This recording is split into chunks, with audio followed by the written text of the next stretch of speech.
Hello! Welcome to Jang's Kitchen! Mauni ang sample sa atuang large nga box nga worth ni siya og 700 pesos nga naanay unom ka variety nga ubi biko flan, assorted biko fillings, biko latik sa pinsapin, tikoy roll, og assorted ang flavors sa atuang puto cheese.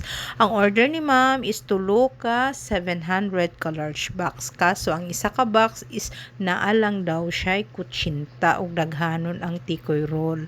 So kani nga request ni ma'am no kay dadon daw nilag Sambuanga ang iya daw mga officer ang mukaon ani. So naghangyo siya kung pwede ba daw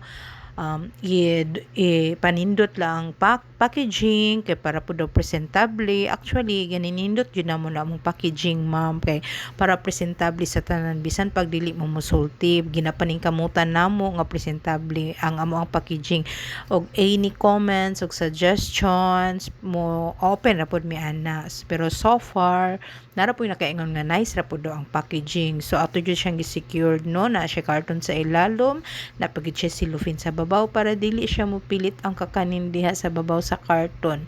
Then after ana gibutangan natog sticker, butangan pa jud nato na siya cling wrap para if ever dili siya mabasa ang box. So ana si ma'am naaba do additional charge kung ipasecure nila ang box ngayon ana. Actually, wala ko nagapa additional charge, ma'am. As long as wala ko giutro sa ako ang the way ko nga mag-package kay kung muhangyo pod mo nga i-secure siya daghanan na po natong carton kasi syempre biyahe man siya layo. So mao na ang sample sa atong large box. Large gid na siya nga box. Gamay ra siya tanawon sa screen pero sa actual ana dako gyud na siya nga box. So dapat gani unta medyo ang tingala sila nga ano daw barato ra 700 ra daw siya. So di po kay nato palabiyon og mahal kay para pod ma-afford sa tanan. Salamat. Follow, like and share only from Jang's Kitchen.